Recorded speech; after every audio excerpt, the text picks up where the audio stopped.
Good evening, Thousand Oaks, and welcome to the Planning Commission meeting for April 13th, 2015. If you could please stand for the Pledge of Allegiance. Ready? Begin. I pledge allegiance to the flag of the United States of America and to the republic for which it stands, one nation under God, indivisible, with liberty and justice for all.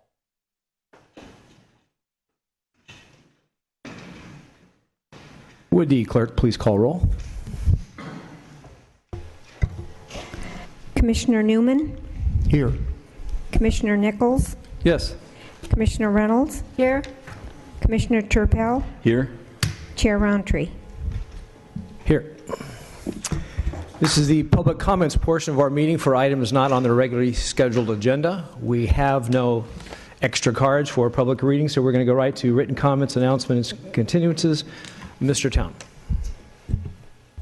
Thank you, Mr. Chairman, but I had none at this time. Thank you. Item number 6 on the agenda, minutes and resolutions from our February 23rd, 2015 meeting. And if any commissioners would like to make a motion to approve the minutes and the resolutions from February 23rd, 2015. Commissioner Reynolds. I move approval of the minutes of a Planning Commission meeting of February 23rd, 2015, along with the resolutions of that meeting. Please vote. Motion passed 5-0. Under new business, Mr. Town. Thank you, Mr. Chairman. As the Commission is aware, we recently went through a recruitment for several vacancies on this board as a result of the recent election, and I am pleased to note tonight that Commissioner David Newman was renominated by Councilmember Beto La Pena. Councilmember Andy Fox renominated Darrell Reynolds. And Mayor Pro Tem Joel Price renominated Peter Turpel. So at this time, I'd like to, first of all, congratulate all three of you and ask that you please approach the podium because City Clerk Linda Lawrence is here to administer your oath of office for your new term ending in December of 2018.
Now time for some commissioner comments. Commissioner Turpel, welcome again. We're going into the comments a little bit earlier because I know we'll have some AB 1234 reports to talk about at the end of the meeting. But I passed out, I was fortunate enough to go with Commissioner Newman down to the Planning Academy in Newport Beach. February? I think it was. March. Yeah, it was kind of a blur. But it was actually probably one of the best experiences I've had in one of the academies. And one of the sessions that we went to had to deal with the, how should I say, the explosion of massage parlors that actually have come upon not just our city. As a matter of fact, I think San Gabriel, in a period of 90 days, went from 3 to 67. So it was interesting to find that as to why they did that. It had to do with a bill, SB 731, that encouraged that. Am I mistaken? Nope. No, that's correct. And we will be covering that later in the agenda tonight. Oh, you will? At this point, right, we had on the agenda any comments with regard to the reappointments and so forth. Oh, shoot. You know what? I went on the wrong thing. So I was going to say congratulations, and if you have any comments or anything, the mic is yours. I just wanted to say I'm looking forward to working with you for the rest of this term, and it's been fun working with you for the past few years, and look forward to the next set of events. Congratulations. Commissioner Reynolds. Thank you. So we're saying nice things about Commissioner Roundtree, right? Oh, to all of them. Well, it's always This is a to pleasure to work congratulate with the you. 3 new nominees, yes. Unless you want to get back to AB 1234 stuff. No, I haven't done anything. Just don't give me a cut with a picture of me falling asleep at one of the things. That was a joke from years ago. This is my 4th time because I came on to replace, no one can replace her, Jackie Irwin, when she won her seat on the city council. So Andy appointed me because she had been Andy's appointee. And then I was reappointed 2 years later for a 4-year term, and then again for a 4-year term. Right, so that's 10 years, and so now it's a pleasure to be reappointed again, and I'm here in California. I don't know if I'll ever get to Texas where all our children are, but I love the city. And it's really, I think, a lot of fun to be on the Planning Commission and see the things that we've approved or not approved and see them actually built and used, so. Well, thank you very much for your service. We really appreciate it. And thank you, Commissioner Roundtree, for your leadership thank you this very past much. year, or more than a year. Yeah, thank that you. You've been chair. Mr. Newman, congratulations to you again. Thank you, Mr. Chairman. I'd like to echo what the other commissioners have said. It's a privilege to be here, and I really appreciate all the hospitality and welcoming and education that all of the fellow commissioners have provided in the short time I've been here so far. And the only other thing I can say is that I look forward to continuing to work for everyone in Thousand Oaks to continue to preserve and enhance this beautiful area that we live in. Thank you. We are now going to move for nominations for chair. Mr. Town, if you would like to take the mic. Thank you, Chair Roundtree. At this time, I'd like to open nominations for the Planning Commission Chair for 2015. Commissioner Reynolds? Thank you. It is with great pleasure that I nominate our chair pro tem, I guess, or the vice chair, and that's Mr. Douglas Nichols. I think that he'll be a great chair, and he's a pleasure to work with and knowledgeable, and I look forward to the next year with his leadership. Okay, are there any other nominations? Hearing none, nominations are closed. Would you please vote? Motion passed 5-0. Great, then at this time we'll play a little musical chairs, and if Mr. Nichols could take the center spot.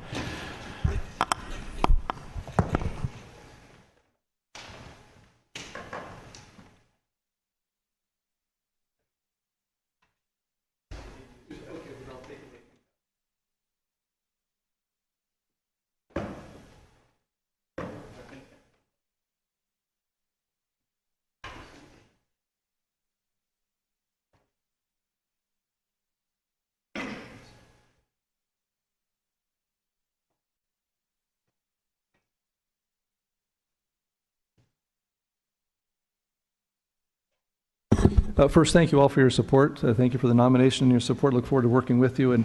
And I would just like to welcome back our reappointed commissioners. It has indeed been a pleasure to work with you all.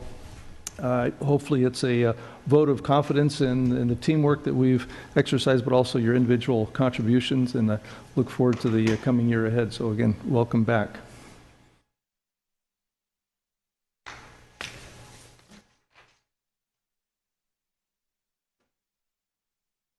Okay, so next on our agenda is nominations for Planning Commission Vice Chair. So do I have any nominations for Vice Chair? Chairman Nichols, I would like to go ahead and nominate Commissioner Darrell Reynolds for Vice Chair for the next year. She's been on this commission for quite some time, and I think it'd be a proper place for her to be with and lead us after your tenure is done. Thank you, Commissioner Turpel. Are there any other nominations? Okay, hearing none, the nominations are closed, and would you please vote?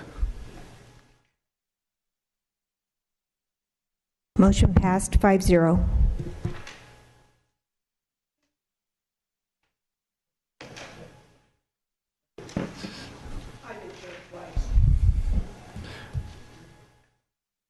Vice Chair Reynolds, would you care to make any comments? Oh, I just want to thank my fellow commissioners for your vote of confidence. I have been chair twice, but it was during the time when we rotated the chairmanship, so it wasn't anything special other than the time we'd been on and whatever. But thank you very much. I appreciate that. Okay, thank you all for the comments, and now we're going to move on to the business at hand. Would the Secretary please read into the next case, please?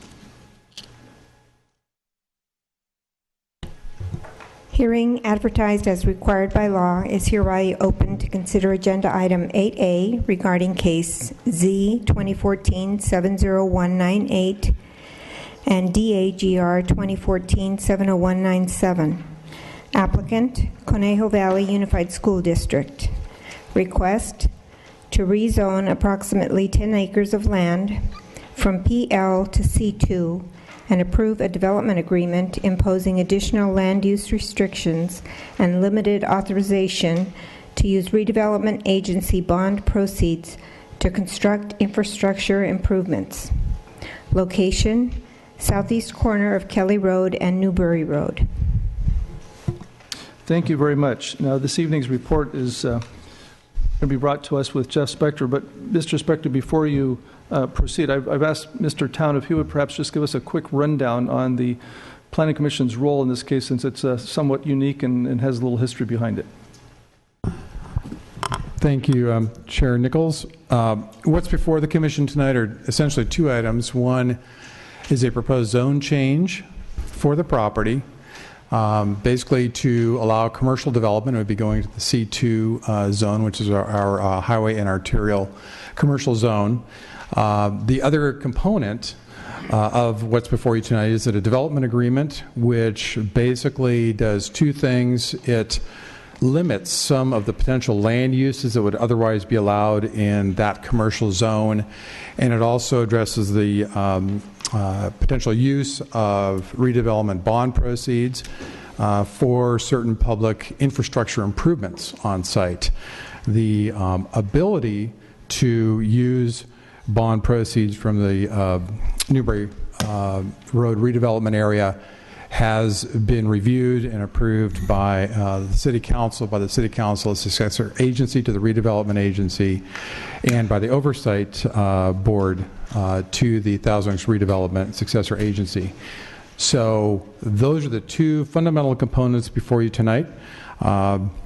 Related to this potential zone change and potential development is also a party that's interested in potentially purchasing the property from the school district.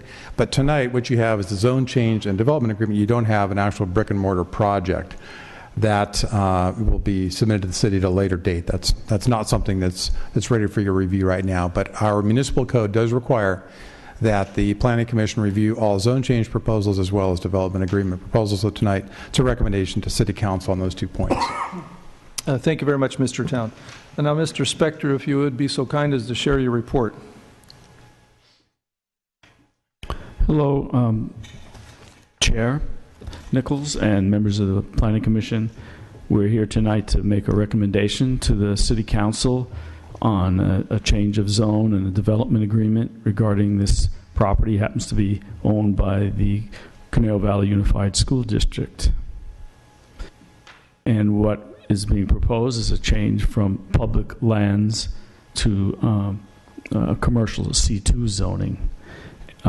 As far as the development agreement, in a nutshell, it imposes additional land use restrictions on this property that eventually will be memorialized in a deed restriction, and it authorizes the use of redevelopment agency bond proceeds up to $3 million to construct infrastructure that benefits this property. And finally, to make a recommendation concerning the environmental document. In this case, it's a mitigated negative declaration. This is an aerial view of the site, shows the 2 uses that are currently on this property. One is the high school, it's a continuation high school. The other is the district's maintenance and operations yard. It's a little bit under 10 acres. As I said, it has these 2 uses, the school and the operations and maintenance yard. And another very important aspect of this property is it contains an historic resource. It's a landmark for the city. It's the historic timber school and associated auditorium building. The district is interested in selling this property to someone who wants to develop the site for commercial purposes, and the district is planning to use the proceeds of that sale to relocate the high school and as well as the maintenance and operations yard. Now I'll show you a series, get you oriented with a series of photos of the property. This is the historic timber school and auditorium as viewed right at the corner of Kelly Road and Newberry Road. This is the classrooms portion of the high school. And this is a view along Newberry Road. You can see there's some walnut trees, large walnut trees on the property frontage. Looking east from the school is a grassy field. And there's actually 2 driveways on Kelly Road. One to the, this one is an entrance to the operations and maintenance and operations facility. And then there's another driveway to the school from Kelly Road, and there's 2 oak trees at that location. This is one of the, perhaps the most prominent building on the site. This side of it is called the maintenance and operations area. On this other side, more to the east, is the warehouse. We're looking here from the driveway on Newberry Road. And this is that same building from the other corner of the building. Other corner of the property. This wood shop is somewhere in the middle of the property. There's this storage building. It's an old Quonset hut that's sort of in the, I'd say, the southwest portion of the site. And this is a view along the eastern boundary. To the right is a Marriott Suites, I think, townhome suites or something to that effect, hotel. And along the southernmost boundary of the facility is a row of single-family homes, and they are separated from the property with this small slope and a block wall. I'll give you just a brief introduction about the timber school. It is a designated city historic landmark. And there's the two portions, the schoolhouse itself and the auditorium. And there's actually a resolution by the Cultural Heritage Board that discusses what the rules are pertaining to the reuse and alteration of the buildings. Here's a view looking, it's a street view from Newberry Road, and you can see the entrance and cupola. As I understand it, must have one time held the school bell. A closer view of the same building. And this is a view of the auditorium from Newberry Road, street frontage. And this is a view of the same area from the rear. Again, from the rear, that's some classrooms. Now, these classrooms on the right are not historic vintage, so they're not of historical significance, not part of the landmark. A couple of views from the interior of the property. This is the school library, and this is the stage in the auditorium. The auditorium is currently multi-purpose. It serves as a lunchroom, for example. As far as the zone change that we're here to make a recommendation on, it's a recommendation from public, quasi-public, institutional lands and facilities to highway and arterial business. This zone change is consistent with the existing general plan land use designation of commercial, and it's consistent with the adjacent commercial properties. Here's a zoning map. You can see to the east and the west, this area is zone commercial already. And this is a general plan land use map. You can see that whole frontage of Newberry Road along the freeway is commercial, designated commercial.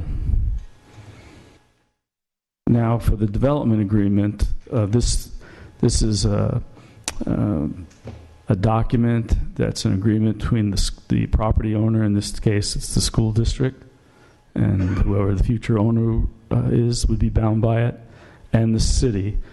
It provides benefits to both parties, and as Mark said before, it requires a recommendation to the City Council from the Planning Commission. I don't want to go over in great detail, but you can see there's up to $3 million involved here that can be applied to construct public infrastructure. And there's a list in the agreement of examples of what those improvements might entail: storm drains, wastewater mains, water lines, fire hydrants, street and sidewalk improvements, etc. Drainage, on-site drainage, and nearby drainage is a big ticket item, and possible removal of the freeway sound wall. The agreement also contains provisions that notify the landowner that there is restrictions on the use of the timber school and alterations of the timber school. It's supposed to be preserved as practical. And another provision is there's a prohibition against certain, let's call them undesirable land uses, like ambulance services, vehicle sales and vehicle repair, mini storage buildings and such, car washes. The development also requires the landowner in designing the future development of the site to use comprehensive planning techniques, and that the project be well integrated, which generally means there's shared parking and circulation.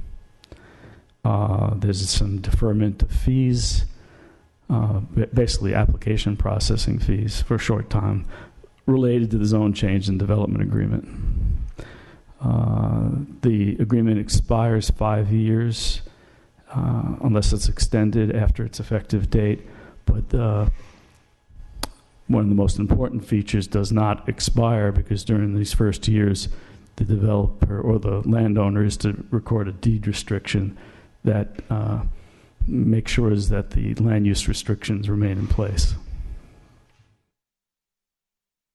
As far as environmental review, staff has prepared a mitigated negative declaration and determined the project will not have a significant effect on the environment, with implementation of a few mitigation measures.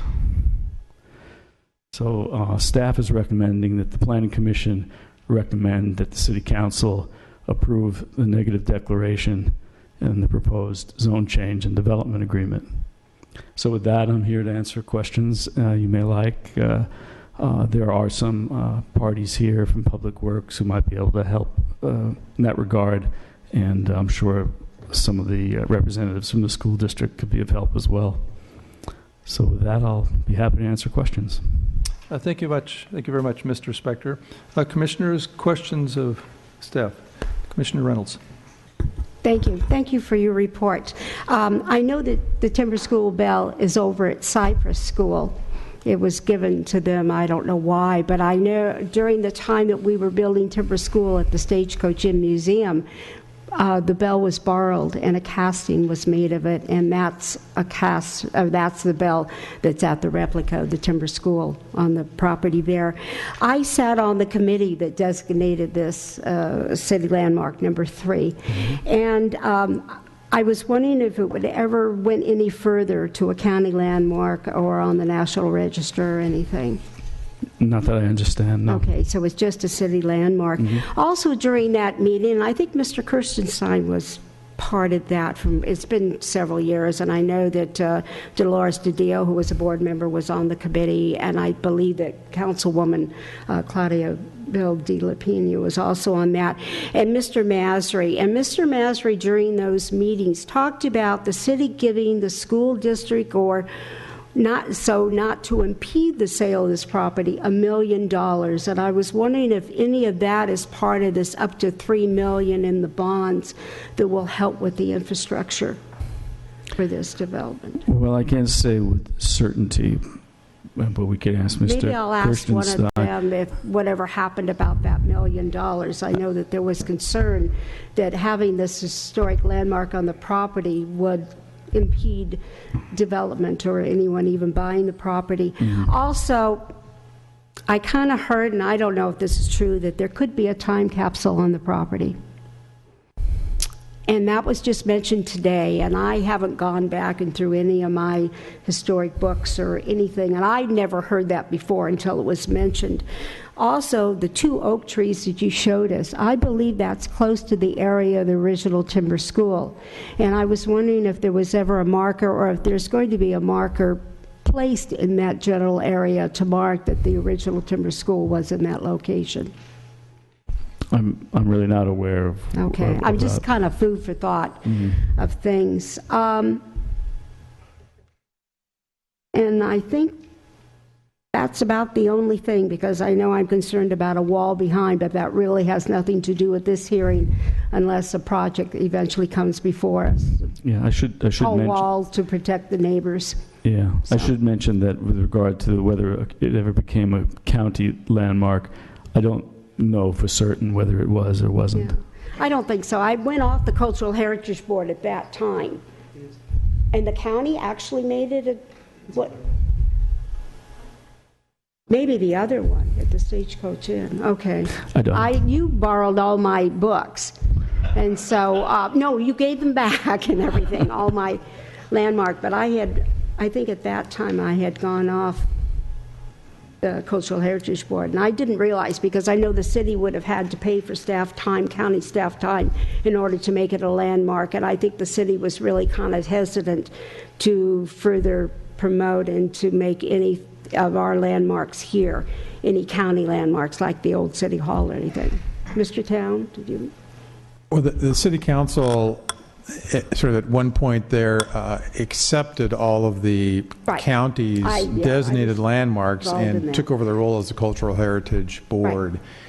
Subsequent to that action was this and one other resolution where the council acted to protect local landmarks that it had identified. So there's only 3 resolutions that the council has adopted. Right, and I Two read sort of through all of independent, those. including this one, and then Yeah. the one sort of omnibus acceptance of all of the previously designated county landmarks, which you are well aware of. I think it was 16 or 18 different sites. And then the one that I left off the whole list that eventually was done in one of the reports when I fessed up to the Sistrian not being on the list because I didn't know where it was. So, okay, thank you.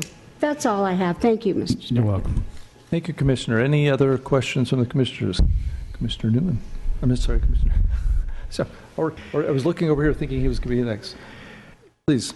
Mr. Spector, can you go back to your pictures and show us precisely what parts of the building are going to be preserved and which ones are not? I know it's in the report it talks about the classrooms, but can you just go through and show us a visual of what will be protected and what will not be? It's really the original, not these. They look like they might have been, mobile trailers that have been set down here. Those are not.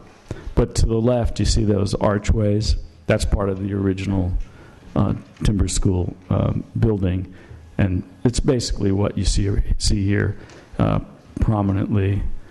Not this is the real deal. Is this auditorium and this portion of the original timber school. Are there restrictions as to what can be put in these historical buildings? Well, it's really the historic aspects of the building, not the kind of use. So there really isn't a restriction. Matter of fact, I don't think you would want to apply much of a restriction because you want whoever takes over the building to make use of it while maintaining its historic character. Thank you, Commissioner Roundtree. Commissioner Trappell. Unless Mr. Town, did you want to make a comment first? Or? I just wanted to augment Mr. Spector's comments in one way. As I'm sure the Commission has noted, in your packet is a copy of the resolution that designated Timber School as a local historic landmark. It's on packet page 44. And in it has basically a number of tenets related to the preservation of the school. Clearly the intent is to preserve the school. And I should just note, and this is on packet page 46, item number 2, the historic fabric of the interiors as well as the exteriors of the buildings, as described in recommendation number 1, remain intact as practicable, and that the building stay in its present site unless unforeseen circumstances require its relocation. And then down below under item 4 of that attachment, it identifies any options for adaptive reuse of the site and historical designation. Consider the following, and it talks to the purposes for which it was originally preserved. So I think clearly the intent is to preserve the school and essentially its current configuration and location, but we won't really know until we have an actual development project in front of us. But that is the intent of the City Council action and the intent of the recommendations from the Timber School Ad Hoc Committee.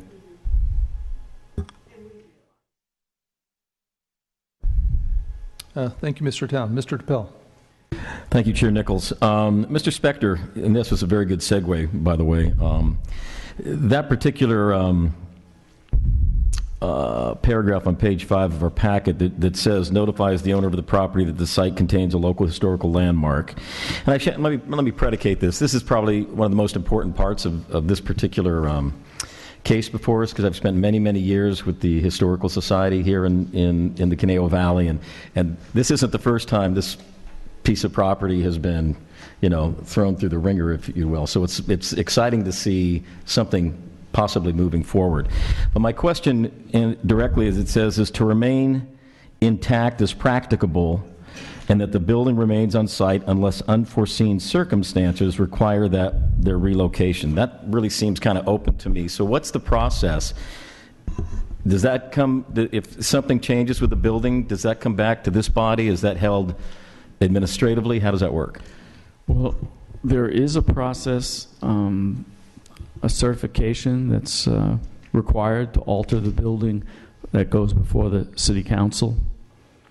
But and Mark, the deputy planning director, may be able to shed more light on it, but that's the only review other than staff's review. Because, when you have a significant resource, historical resource, that's a CEQA, potentially significant CEQA impact. So we would be reviewing any alterations in light of CEQA when there's actually a development proposed. And I for the understand property. that, but it's not a review that would happen and stop at staff. It would go up at least to council to, I just want to know the process. If somebody says, okay, we're putting on a new project here, and now we want to move the school somewhere. So, which I think would be a daunting task anyway. I think Mark probably is more familiar with that particular aspect.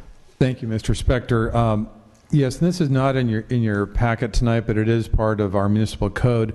There's a section that speaks to the city council acting as the Cultural Heritage Board, and I'm citing now section 1-9.206, and it's titled Prohibition of Alteration, Certificate of Appropriateness / removal of a designation.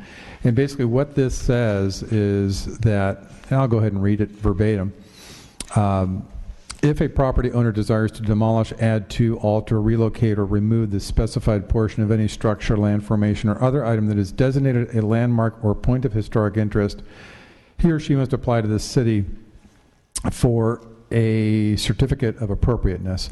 The issuance of any other city entitlement for the parcel on which the structure or land formation, designated landmark, or point of historic interest shall be conditioned upon the city council's acting upon such a certificate in the required 180-day waiting period. And essentially what that says is that the certificate of appropriateness has to be provided to city council. They have to hold a special subsequent hearing at which they will consider the proposed changes. And then there's a process beyond what I cited. If the council does not support what's being proposed, a process to try to remedy that. Okay, good. But there's that answers So it my would question. come back to them. It would be their prerogative if they wanted to refer it back to this body for recommendation, but it definitely would have to go back to city council. Okay, perfect. Thank you so much. Thank you. Any other questions from the commissioners? Commissioner Newman. Thank you, Chairman Nichols. And thank you for that presentation. You're welcome. Page 18 of this item says that up to $3 million of city money would be spent on this project. Yes. On page 16, it says there is an agreement to sell the property. Just to get this on the record, what is the amount of the sale price? So we can put that $3 million in perspective. I don't have that number. We could ask the applicant, I suppose. In your presentation, you mentioned possible removal of the sound wall. Yes. And I'm a little confused about possible because my reading of the development agreement said that that's one of the conditions. So would the sound wall be removed or not be removed? It's not a condition. It's I would look at that list as a menu of possibilities, but just like maybe alteration of the timber school, removal of the sound wall would be part of a future development proposal. It would go through its own CEQA analysis, noise analysis, and a decision would have to be made then. But this is related to the money could be spent on these items. I see. So these are not requirements. These are things that possibly could happen to prepare the property for sale. What the money could be spent on. Right. I see. Okay. So then when the MND found that there's no noise issue, in part because there's a sound wall, that's true because the sound wall is there. Would there then be another MND done or another study done if the sound wall were removed? Yes. The future development of this site, when we have a project, would be subject to another CEQA. It's not exempt. It would be subject to another CEQA review. All right. Regarding development agreements, this is the first one I've reviewed as commissioner. Is it customary for the city to foot the bill when there are items needed to prepare a property for sale? What do you mean, foot the bill?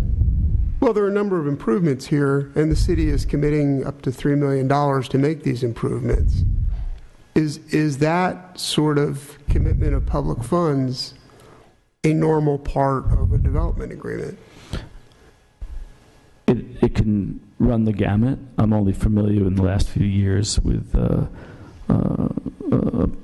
townhome development, also on Newbury Road. But it could take any form in terms of what's being approved. Sometimes the development agreement is just an agreement that says you'll have a sort of a right to develop the property going forward with the current zoning. That's often development agreements. Within this city, I don't know of any individual projects from my experience. Maybe others here who've been here longer might know.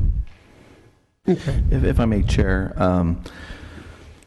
Commissioner Newman, one of the issues that we have today is, as you mentioned, the development agreement. And just to give you a little background, development agreements are something that state law and our code actually mirrors our state law and permits this type of an agreement. And what that really is, it's a partnership between a city and either a developer or another public entity. And there's an effort to move forward with the project, to move forward with concessions at times, to get projects done. And so in this case, for example, we talked about the $3 million in bond proceeds. That was something that was planned out a couple of years ago and approved and then vetted through the state agency, the oversight board, to review that and say this would be something appropriate for this area. And you can ask Public Works, Mr. Taylor, I believe, is here. And so part of this $3 million is for a need for infrastructure repairs in this location.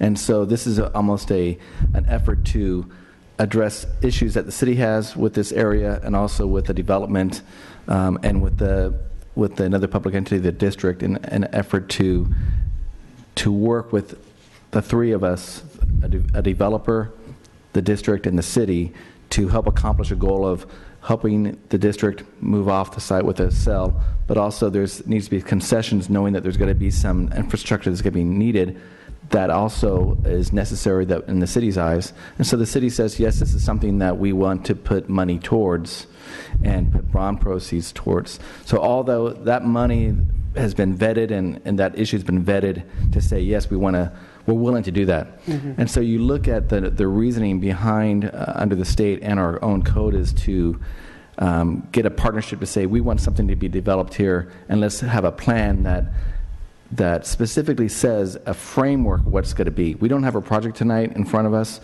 but it's a framework of what some of the requirements are going to be, whether it's the infrastructure, whether it's going to be the timeline that it has to be done in, and the responsibility of some of the recordings that have to be done on the project. So that's how development agreements kind of start. I will also say that they do vary quite substantially in what is conceded or what is given as far as an effort to help make something happen. Sometimes it's something as simple as waiving some of the requirements that we have in our code for height or trees or something like that. And sometimes it's something substantial like agreeing to make sure that we have $3 million put into this. Again, the $3 million is for infrastructure that also is a benefit to the public as a whole. So it's not a gift in that sense. It's a documented need, and we're committed now to say we're going to put a portion of this bonds for this project, and yes, it does benefit this site because it's right there. Right. I appreciate that explanation, and I'm asking the question in the context of whether public funds have been used in the past in other development agreements. I mean, and just to put again in context, if I were selling my house to someone and let's say some stucco needed to repair, the buyer could quite reasonably make that a condition of the sale, that I repair whatever the stucco repair is. And maybe that would be $250, and that's a small fee in the scheme of the whole cost of the project. And I presume that $3 million, although I don't know the sale price, I presume these are relatively small costs relative to the total dollar amount of the project. But my question is the expenditure of public funds as part of a sale to a private party, has that been a part of past development agreements? I can't speak for the only other one I've dealt with. It wasn't in that one. I guess what I want to be clear about, this money, this bond money, is actually for public infrastructure. Yes. It's not going to the developer. It's we are committing money to fix this location, streets, drainage, and again, Mr. Taylor can get more detail because we went over this information. But it's well, including some improvements on site. I mean, it correct, specifically because says on site here. Right, but some of the drainage is on site. Yeah. And that's how we look at this, and we're saying, can we connect it to make sure that this is really for a public improvement? And we've made that determination that it would be. Right. On the other hand, when you have development agreements, you might have things when you have concessions such as time, waiver of fees at times. That, in a sense, is money that they're not having to spend for a project. And again, it's about this partnership of saying, we want to have a development here, and both sides want to make sure that they have more clarity as to, at the time that we have this development agreement signed, that is at time and play what the conditions are going to be. So if things happen in the future, they still know that they know what their framework is going to be at the time that they sign that agreement. So it helps with understanding what the future is going to be as far as costs and what fees might be, et cetera. All right, thank you. And speaking of time, that's a perfect segue to my next question. I don't know if this is a question for you, Mr. Spector, or for you, Pat, Mr. Hare. But this development agreement has a 5-year term. And the question is, what happens to the terms and conditions in the agreement once that term is up? You are right. It's a 5-year term. I believe there's also, I'd have to check, but I'm pretty sure there's a 3-year option as well. This is an agreement for this period of time. Once it ends, we start all over again. So, I can't predict the future. There could be a lot of things that happen. But when you get into this stage where you're at a development agreement, you're pretty much working for a planned development at the time. But you are right. It does need to happen in a certain period of time. And if it's not continued, then it is terminated and it goes back. The owner, whoever the owner is at the time, is the owner at the time. They just don't have, again, we talked about the framework with the development agreement, some guarantees of cost and fees, and that's going to be gone, and who knows what's going to happen in the future. Yeah, and that's clearly a benefit to the buyer as well as the seller.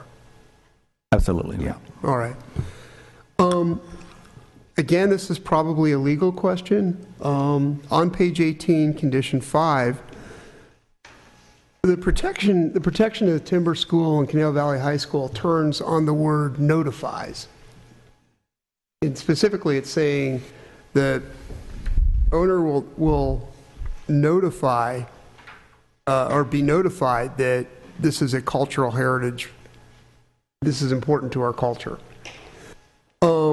Is notify the same thing as legally binding? Is the buyer required to preserve the fabric of the exterior and interior as the landmark status resolution says? I will put it this way. Anybody who attempts to do anything with the buildings subject to our requirements, our law, what the notification is really to in fact protect the city, to say we notified the owner, and the owner is required to notify anyone who buys it from the owner that this is a historic site. They're on notice that this is a historic site. Do not touch this without making sure you've gone through the proper procedure, as Mr. As staff has actually said earlier. So it's that kind of notification about be careful here, understand that this is a historic site, but it's not notice of, because we don't have a project, so it's hard to say that unless we have a project. But again, it goes back to anyone who wants to touch it has to go through that legal process. And the process would be the one that Mr. Town described earlier? Correct. Yes, all right. I think this is the last legalese question I have. I just want to be clear on what's meant in the agreement is between the city and the CVUSD. But it says that it's also that transferees, successors, and assigns are also bound by the agreement. So would that cover Daylight Investors? And if Daylight Investors sold to another party, would that third party be covered, and so on? The general answer is yes. The reason why we write it this way is, in this case, we actually know that there is a potential buyer, so it's a little bit different in this case. We have some more facts, but the owner of the property is the district, and because a development agreement has to be with a party who either owns it or has equitable interest into the property, those are the only ones who can enter into that agreement. It truly is the owner. Now, if the owner sells it, then the new party is the owner under their agreement, and they're bound by the same requirements. All right. And that would go with anything transfers and stuff. And there's actually sections in the agreement that requires us to be able to vet a potential new buyer if it's necessary. So in shorthand, whomever is the owner of the property, they'd be bound by this development agreement during its term. Is that correct? As long as that term is still applicable, correct. And then turning on page 46, this is the landmark recommendations that Commissioner Reynolds was a part of. On condition or recommendation number 4, there are 3 possible uses listed for this property, 2 of which are public, and the last of which is sale to a private party. So my question is, have there been efforts in the past to try to realize these 2 public uses before turning to this private sale that we're considering tonight? I'm really not aware of what might have happened in that regard. Not that I know of.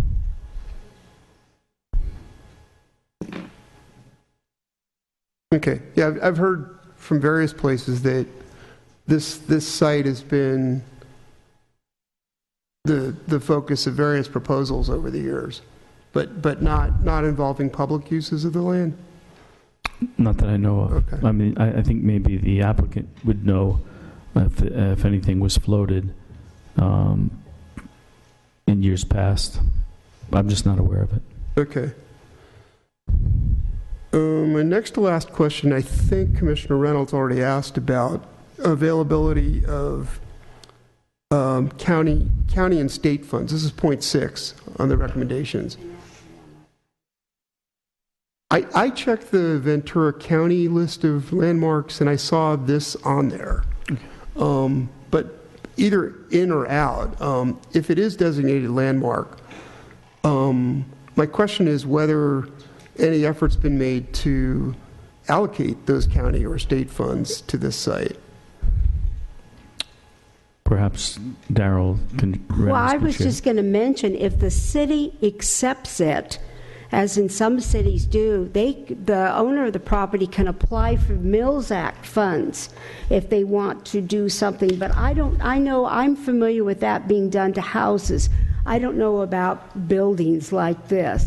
I always saw the Mills Act for reconstructing some homes up in Ojai, or I think the city of San Diego at one time accepted the Mills Act, and therefore properties could get funds. But other than that, and to make it a designation county, the city would have had to agree to that, because the county, just towards the end of my tenure, I was on that board about 16 years, the county started wanting to charge the cities a fee in order to do all the inventory and all the paperwork to make them a county landmark.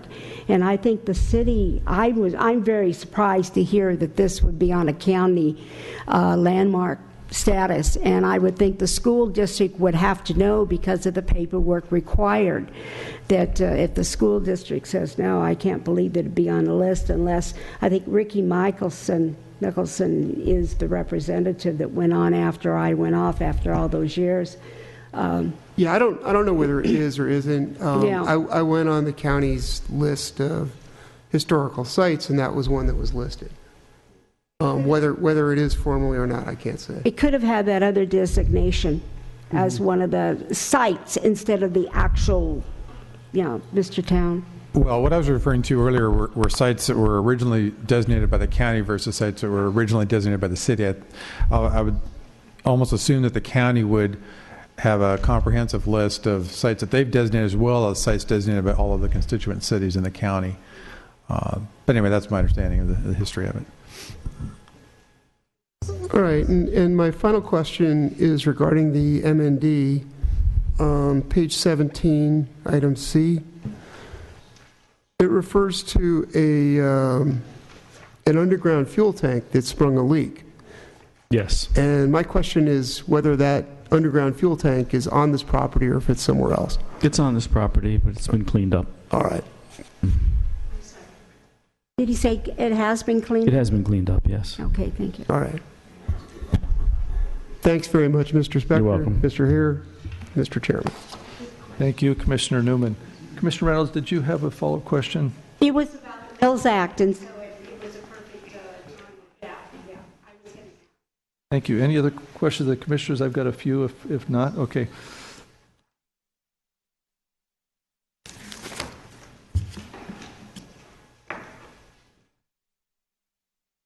Mr. Spector, I do have a few questions. Some of them are follow-ups to what I've heard before, but a few are independent. Since this site is currently zoned PL, how many PL sites do we have throughout the city? Is this typical for all schools, for all government buildings? Is this Yes. common zoning? It's common for public buildings. Okay, so and if I remember correctly, this is specifically designed for government-owned facilities, is that correct? Well, you have private facilities that call them quasi-public. I'm a number of, I wouldn't be surprised if there are a few assisted living facilities, for example, that are probably PL. Okay, but regardless, do we still have a representative inventory of these sites? It's on our zoning map, yes. Okay. Okay. Offhand, I don't know how many there are. Okay, that's fine, just curious. And then follow up to what Commissioner Newman was talking about with the development agreement on page 18, item number 2, where there's, as you referred to, a menu of list of items of improvements that the bond funds could be used for. I noticed several of these talk about relocation of existing storm drain on the site, wastewater mains, water mains, fire hydrants. And yet there are a couple of them that specifically note within the public right-of-way, but these others are not. So is there any way to determine at this point whether these would be on private property or public property, or if they're going to be part of the public infrastructure or private infrastructure? Well, one can presume that if it's in the public right-of-way, it's public infrastructure, and if it's on-site, it could be private, although the existing city storm drain is on the property now, and the idea is to move it. Perhaps we have some folks from Public Works could shed some light on that. One being Jim Taylor, senior engineer, who's stepping up to the plate here. Thank you, Mr. Taylor. I hope you didn't think you were going to get away unscathed here tonight. I was hoping. And that's senior civil engineer, by the way. Hey, fantastic. Have my license and everything. My apologies. It's very difficult to conjecture on this property as to what infrastructure is going to be going into it. As you guys have pointed out, and you can see pretty clearly, there's a storm drain that runs right across the property diagonally, roughly 500 feet long, of 36-inch RC pipe or reinforced concrete pipe. That would have to be replaced and probably pushed out into the public right-of-way along Kelly Road and then along Newberry Road. The Newberry Road section, right in that vicinity, is the old highway, and so it's very thick concrete. It's 15 to 18 inches thick, so it's very expensive construction.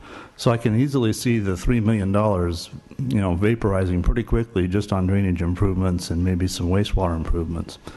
Another conjecture on our part is whether or not there'll be a need for on-site public wastewater and water lines. And the reason I say that is because there's a current trend in land development to develop commercial condominium type projects. That being the case, you have private ownerships within a particular parcel, and each of those private ownerships must connect to a public utility, water and wastewater. So in this case, we might have to put public easements on the property as well as public wastewater and water mains in order to ensure that those requirements are met. So it could become a pretty expensive venture, on-site and off-site, depending upon the configuration and the nature of the development.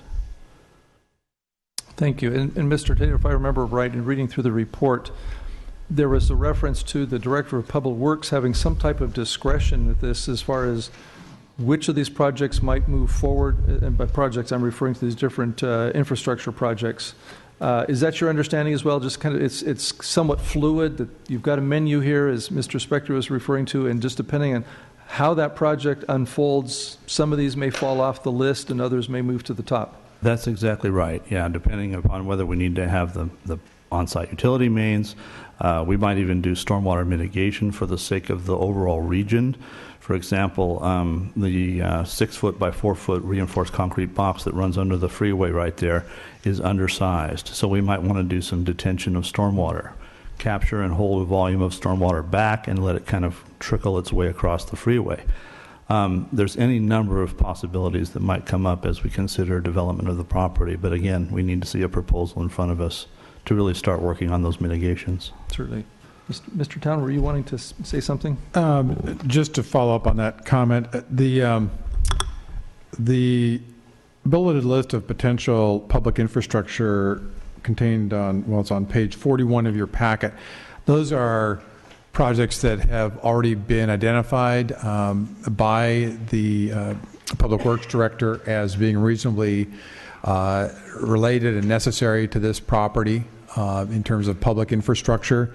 But there is a section, and this is on packet page 30, the second paragraph under item 6, where it identifies that bulleted list that I just referred to, but it then goes on to mention that the city engineer, who is the Public Works Director, does also have the ability to identify other projects or perhaps combinations of projects as long as they are related to public infrastructure. That's the key that may be most appropriate. And as Mr. Taylor mentioned, we won't know exactly what is the best use of the redevelopment funds in terms of public infrastructure until we actually see a project. But there is some flexibility built in to the development agreement. Okay, thank you. And I'm not sure which of you gentlemen could answer this, but in looking at the building and looking at the photos, it appears that at least the school, I'm not sure about the auditorium, appears to be a concrete poured in place structure. Correct me if I'm wrong, but if that's the case, could that type of structure be relocated, or is that kind of, it is where it is and you can't move it? Well, I have limited experience with moving buildings, but I would imagine it'd be quite an undertaking to move the building. But if you want to spend enough money, you could, but it'd be very difficult. Okay. If it's raised foundation, it'd be easier, but I'm not sure. Okay, thank you. And there's reference in the report of 3 different parcels. Is there a parcel map available to show where these 3 parcels are?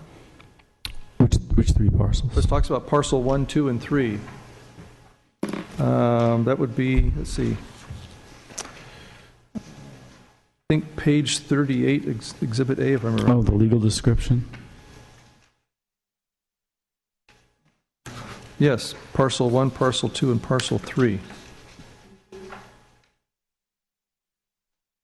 Didn't see anything in your presentation. I was hoping that would be available, but apparently we don't have anything like that. Well, sometimes they're not legal parcels. Sometimes they're just part of the legal description. It's split up into pieces, but I'm not familiar that there's actually more than one assessor's parcel, but there could be, for the legal description purposes, different parts. I don't know. The property owner probably knows more than about that aspect. Okay. I'm not so sure it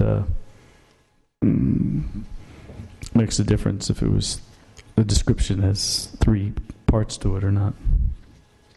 Just as a follow-up to Mr. Spector's comments, my understanding is that it is one parcel that we're dealing with, but commonly in legal descriptions you could you use the term or the parcel.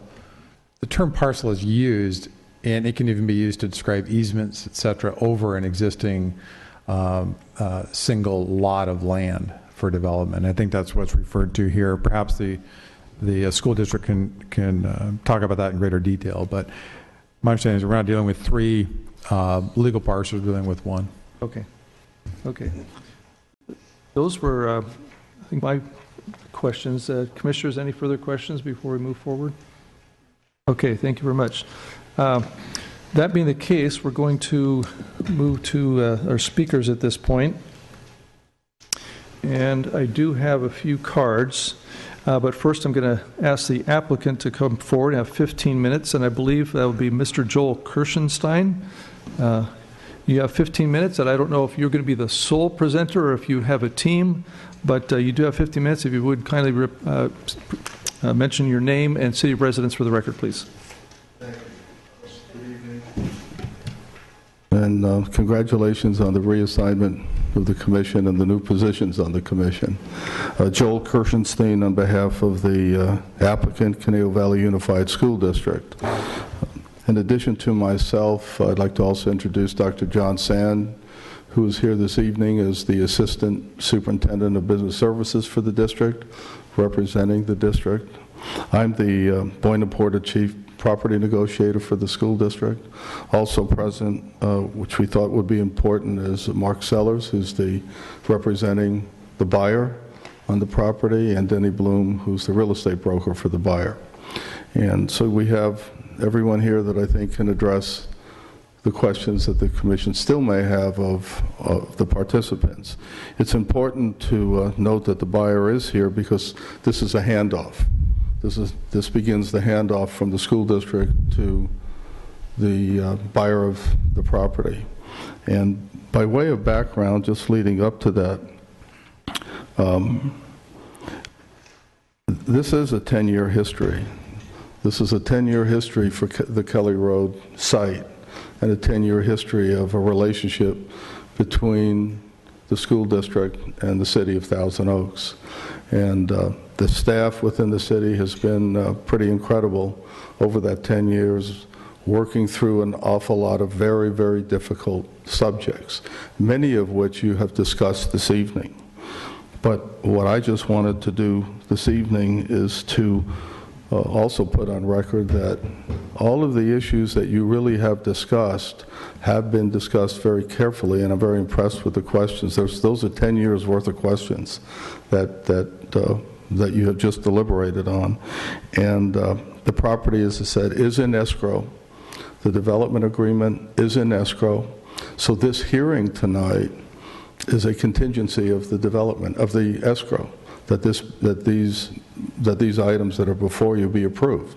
That's one of the buyer's conditions. So when we embarked on all of this, it was the school district's thought that it would be best to seek a change of zone and to seek a development agreement that would be acceptable to anyone who was interested in developing the property.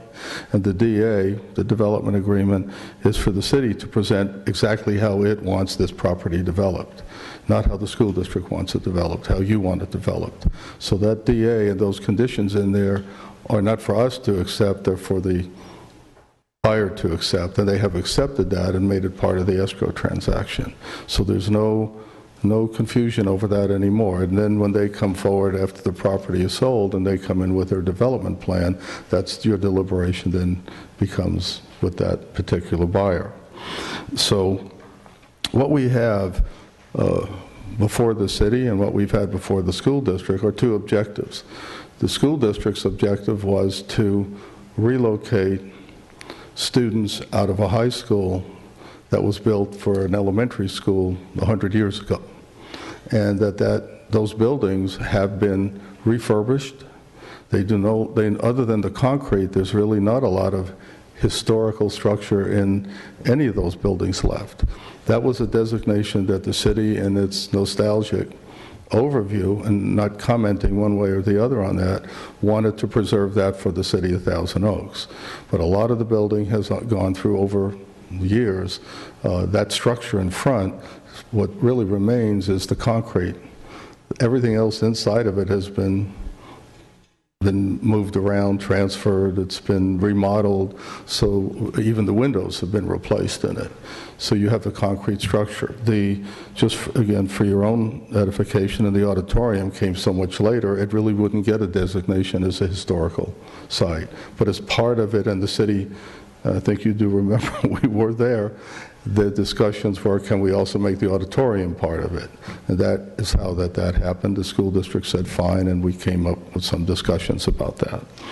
So the district wants to, its objective is to move that school, and by the way, the California Department of Education does not allow schools to be constructed that close to freeways anymore.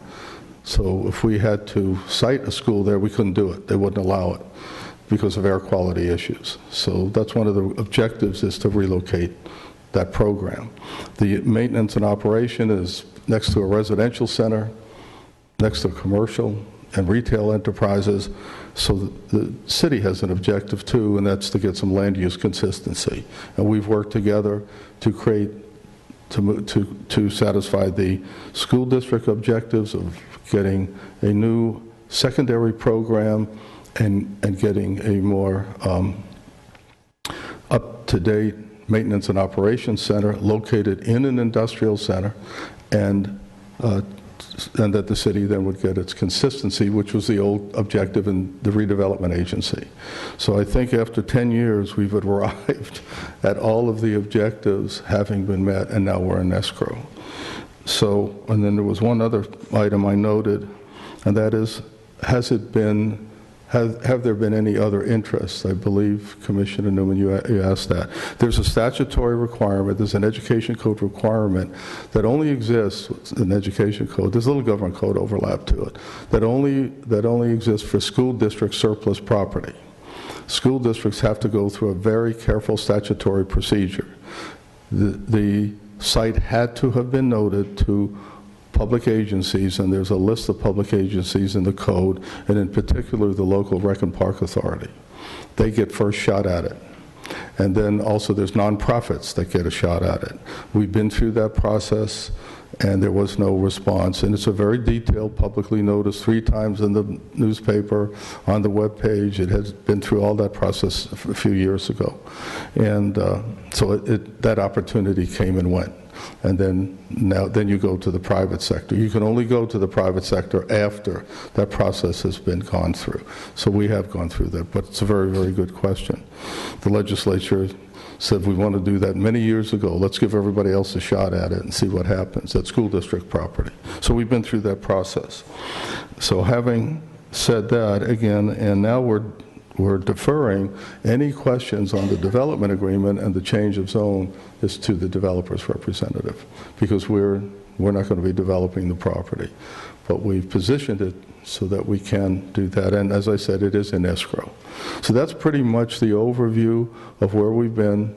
And I think I covered some of the questions that staff may not have. I think you were deferring those to some of my background on it. And if you have any more questions of me, I'll be more than glad to do my 10-year historical memory and see if I can help out. Yes, sir. Thank you, Raj. Could you restate your last name so I could hear it better? Yes, Kirshenstein. Kirshenstein. Okay, thank you. Yes. I apologize for mispronouncing that. Kirshenstein. Right. I thought in the last 10 years my picture would have been somehow up in in one of the staff rooms, but no, just kidding. It's okay. Commissioner Reynolds. Good evening. What happened to the $1 million? You were at that meeting when Mr. Masry said, city will Yes. give you $1 million. I would say Maybe that... I shouldn't be asking that. No, it's a good question. And there was 1 or 2 items that still left over here because we didn't want to make it part of the land use and the zoning and the development agreement. And I think that's something that just hasn't been closed out yet, that the district and city staff will continue to discuss. We didn't want to make it an issue. Everybody's okay with where we are today, and we know that that is an outstanding discussion that needs to be concluded between probably Dr. Sands and possibly Scott. Well, I think that it was really sad because we were worried that the school district would have a difficult time selling the property with a historic building on it. That's why it was really, I believe, said. And I can understand that feeling of some people, feeling when you have a historical building that it's hard to sell a piece of property. I'm involved in that right this minute with my Laguna property. So I was just kind of curious because I remember that so emphatically said at that meeting. And apparently you have a buyer, and if it's in escrow, you've decided on a price, which I don't think is really our business. But so things worked out okay. Appreciate the history, and we made it very clear in the RFP. We included the council resolution for the designation of that parcel of property. We even had our appraiser included in the district's analysis of it, and we are where we are today. But everyone who's interested in the property, we made it very clear to them that any discussions that they wanted to have about that designation was up to them. We represented it as the city wanted it represented as, and that's what's in there. And those are all part of the transactions that we've concluded. But thank you for that memory. And maybe because I live close to the property, you will be relocating the Conejo Valley High School. I assume, building a new building on the district property at Jans Road then? That's correct. Okay. And we now have, we've located, we were very fortunate to find back-to-back industrial properties for the Maintenance and Operations Center. So we are in escrow with everything, or about to go in escrow with the other two, but that process is moving forward. Yes. Thank you, Commissioner Reynolds. Any further questions? I do have an additional question. I noticed in one of the, I think it was one of the historical document references where they were recommending that the city were to buy the property because of the historic nature of this school. Obviously, that's not happening. But when I was asking this question earlier about parcels, I was wondering if there was any consideration of just parceling off that school and say, hey, this is a separate parcel, and move that aside, continue on with the project, and yet keep that as a separate, whether the park district or someone else kept it. Has that been a discussion? I presume someone has talked about it at some point. All I can say is we are where we are today. Everything has been evaluated. Any opportunity to discuss anything like that would have come up previously, and where we are today is where we are today. Like I said, there's a statutory requirement to go through any type of partial use, semi-use for any surplus, declared surplus city, school district property. So there may have been, but as of now, this is where we are with the property. The best way I could answer it. Okay, thank you. Okay. Any other questions? Okay, thank you for your presentation. Thank you all for the deliberation this evening. Very thorough. In addition to Mr.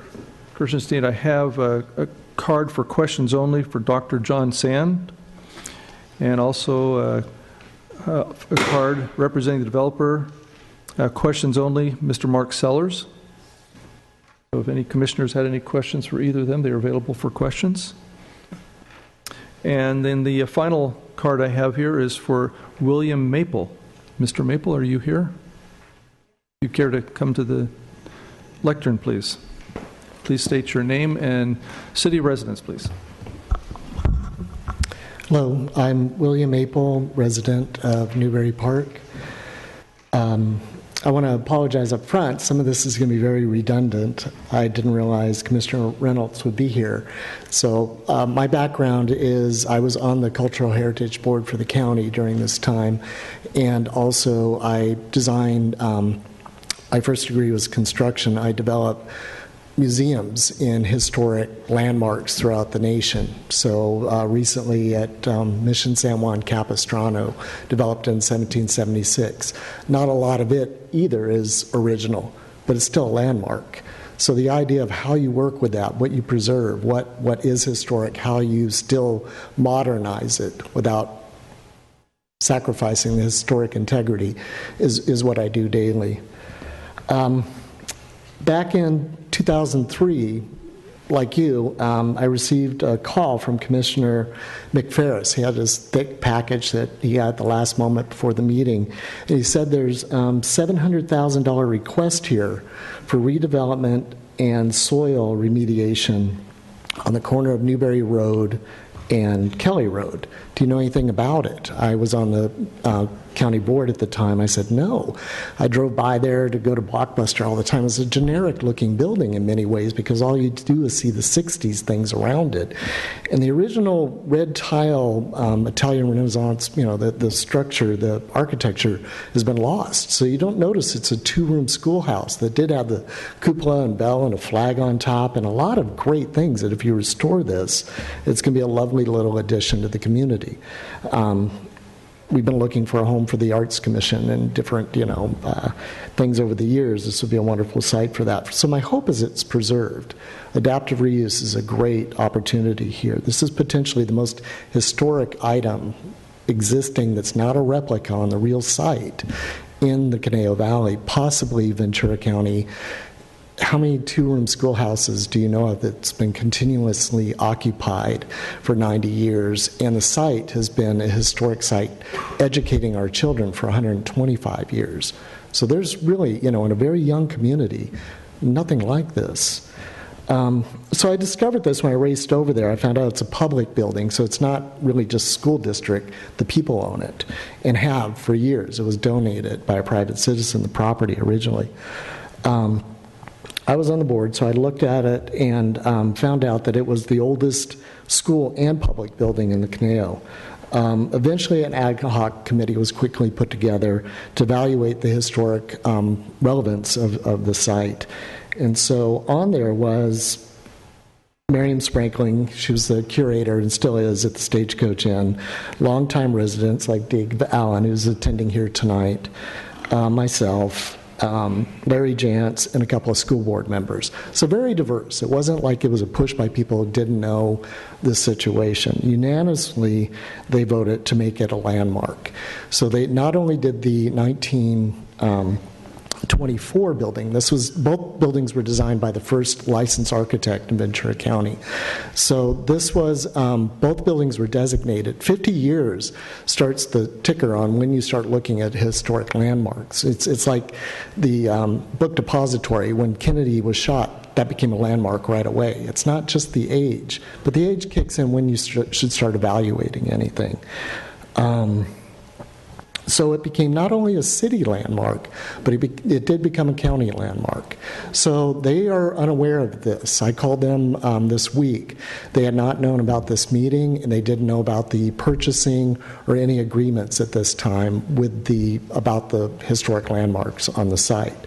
So they would like to know more and be involved in the process and evaluate, what the potential steps are down the road. Last year, the city of Thousand Oaks celebrated its 50th anniversary. That was a big deal. We were pretty excited and so forth. But this landmark doesn't even have a historic plaque on the building. But there's no real sense of pride or sense of community in this endeavor. And it was... all that's on there is a Energy Star plaque. It's really, since the city has taken over historic preservation, become the City Cultural Heritage Board, they're really too busy. They don't know the law, they don't enforce it. When have you received a list of potentially endangered buildings in the last decade? So, thank you for your time.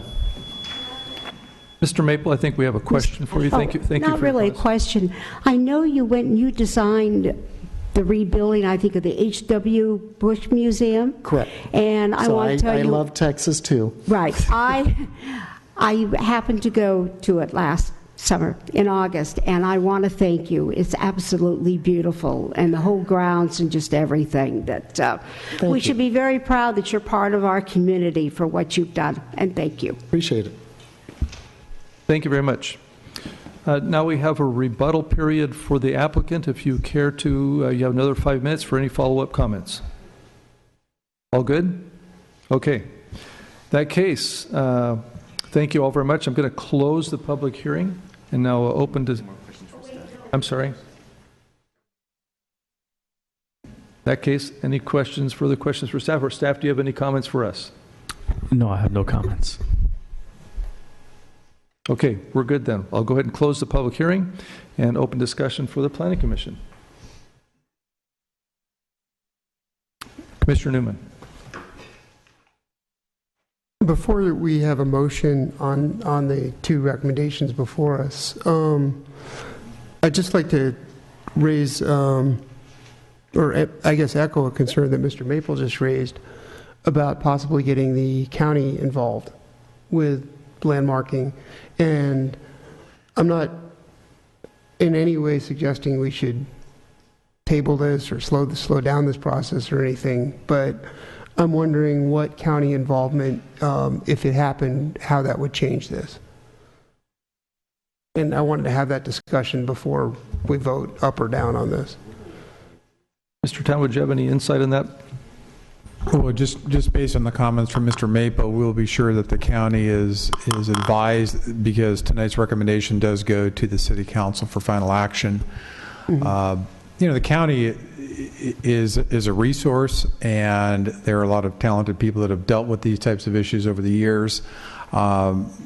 This is a landmark that was designated by a City Council, however, and so I think it's appropriate for you to consider this tonight, but just from a practical standpoint, based on the comments that we just heard, staff will be notifying the county just to be sure that that they are aware of this, and if they have any input prior to council action, then that would certainly be, appropriate. Thank you, Mr. Town. And maybe financially appropriate. Per the terms of the earlier recommendations, there may be funding available. Correct. Correct. And we didn't bring the issue of the $1 million to this board because the focus obviously is on planning and land use items. But I wouldn't be surprised if that's raised at the City Council level. Commissioner Reynolds. I was just wondering if the school district was even aware if it's a county landmark. That was something that when I was designating, that we always had them involved. And I know Larry Marquardt handled the ones for the city. So I'm real surprised. I would be surprised if the county wasn't involved or notified at the time. This was designated as a city landmark in 2004, so 11 years ago. And I would be very surprised if they weren't notified at that time. That the city wasn't notified? Well, I know the county was charging the cities to do any landmark designation, and that's why the city of Thousand Oaks kind of pulled away from the whole thing when I was on. Because, that's why the city started their own cultural heritage board at that time. So, anyway, I'm just really surprised to hear that it is landmark. Any further comments, questions? Commissioner Turpel. If it's appropriate, if Mr. Town, when you and I appreciated very much when we first opened up before we opened up the hearing, we got into discussion. You explained actually what is before us today. Would you mind just reiterating that one more time, please? And Chair, if I just may, let me just give you a caution here where we've closed the public hearing, and so it's okay to make some comments if there are more comments versus questions for Mr. Town, because we're kind of... Okay. Unless you want to open the public hearing again, which is fine, because we don't want to be talking and asking questions to Mr. Town in which he raises some issue that everyone gives pause, and then we want to have either staff or applicant or somebody else chime in. So I just want to give you that caution that, Mr. Town is not one of the five. So that makes sense. Okay. So I would retract that statement, Mr. Town, or that request. My understanding is what we're looking at is a zoning issue for this particular area. And this zoning issue, if you take a look and that aerial view of what it's surrounded by today, not it was surrounded by 100 years ago, it really needs a change. The problem is that we have a historical building, right? If the school wasn't there, I have a feeling we would have been done with this in 15 minutes. But also, as I've been going through and looking at, there are some mitigations to protect that schoolhouse. And so my feeling is that I'd like us to focus on is, does this property deem reasonable to be rezoned, and then send it up as a recommendation to the city council where it's going to be revetted again anyway. So I would just like to leave that with the commission. And my understanding is, I know we're talking about two issues here, but I just want to clarify, we're looking at the negative deck, the zone change, and the development agreement. Okay. Thank you, Mr. Trappell. Any additional comments? Commissioner Reynolds.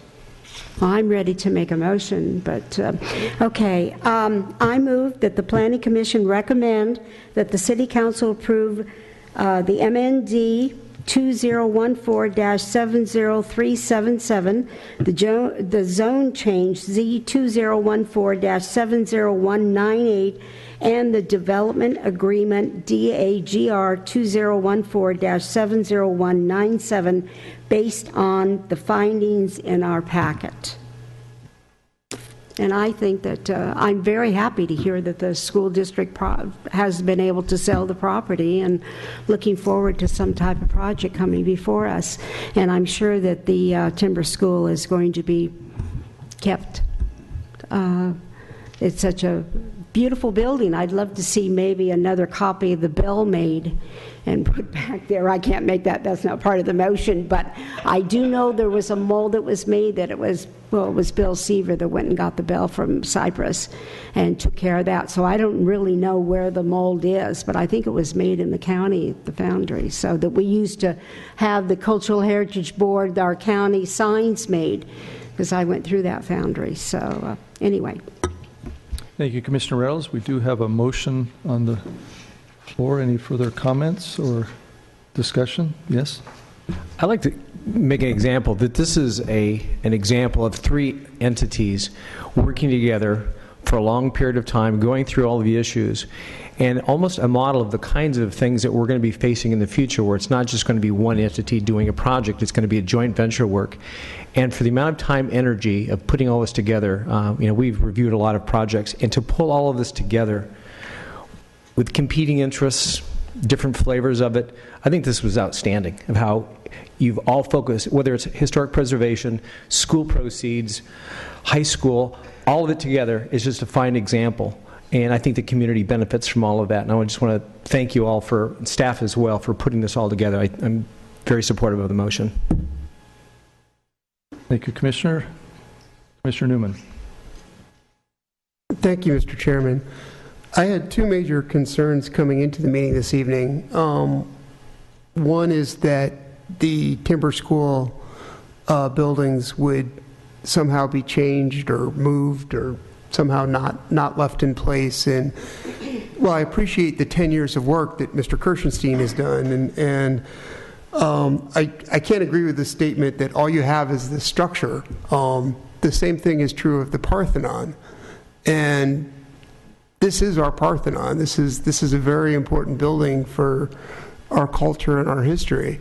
So I was very pleasantly surprised to find in the meeting tonight that there's, and correct me if I'm wrong, but I think there's complete unanimity and a legal requirement that we preserve these buildings in their location as they are. And that's I think, very important for the history of the Conejo Valley. So that was one concern. The other concern I had is that the building is a public resource, and it is being turned into a private resource. And I would have preferred to see this important historical landmark like the Parthenon stay in public hands.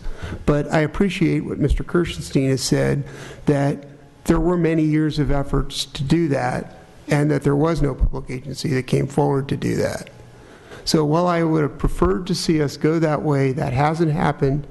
And instead, as Commissioner Roundtree has noted, there has been this long-term partnership among three different groups to make something happen at this property in a way that does preserve this important landmark. And for that reason, I can support these motions. Thank you, Mr. Chair. Thank you, Commissioner Newman. Further comments or questions? Mr. Reynolds. And I'm just looking forward to the new high school in my backyard. Any other final comments before I weigh in a little bit? Actually, Commissioner Roundtree, you did mention something about having to kind of pull together, and I noticed over at least my 2 years here on the commission, we're in this kind of, for lack of a better term, redevelopment, because we don't have a redevelopment agency, but much of what we're doing now is looking at the reconstruction of our community. Obviously, this is another step in that process. I see Mr. Sellers in the audience, and I know years ago it used to be a lot of raw land subdivisions, and that was where we had some of our major development agreements, and that was where we were at. We've passed that era, and now we're into kind of refocusing on what our core city is going to be, what our community is, looking at the resources that we have, how do we preserve them, how do we meet the needs of our community as it continues to grow. So those are the challenges before us, and I think obviously we faced that here tonight and made our comments known. And likewise, again, thank you, Mr. Town, for kind of setting the stage for us, because this is a rather unique setting where we are making a recommendation to the council. There's been a lot of history before this. Mr. Kirstenstein informed us it's been a 10-year process. So we're not the first ones to hear this. There's been a lot of discussion. So I appreciate the history and the reminder of that. And I too am hopeful that we will continue to see this structural resource with the timber school there. I have seen this many times where it would be nice to hold on to these as public resources, and yet the public resources are slim, and when it comes to funding, it's even more slim to be able to perhaps bring this structure back to where it could be, where the private funding and the private structure, when they pull that together, they can actually make it into a reusable structure. And I'm looking forward to its reuse in some form and being able to perhaps bring it to its glory that we'll see into the future. So again, thank you for the presentation and the staff. Thank you for the clarification on the historical perspective across the board. I am looking forward to what we will see perhaps in the near future as far as the development. We will get a second chance at this, obviously, with the environmental review, the development review, as far as when that project actually takes shape. So this will be a precursor to what we expect to see in the future. So with that, please vote.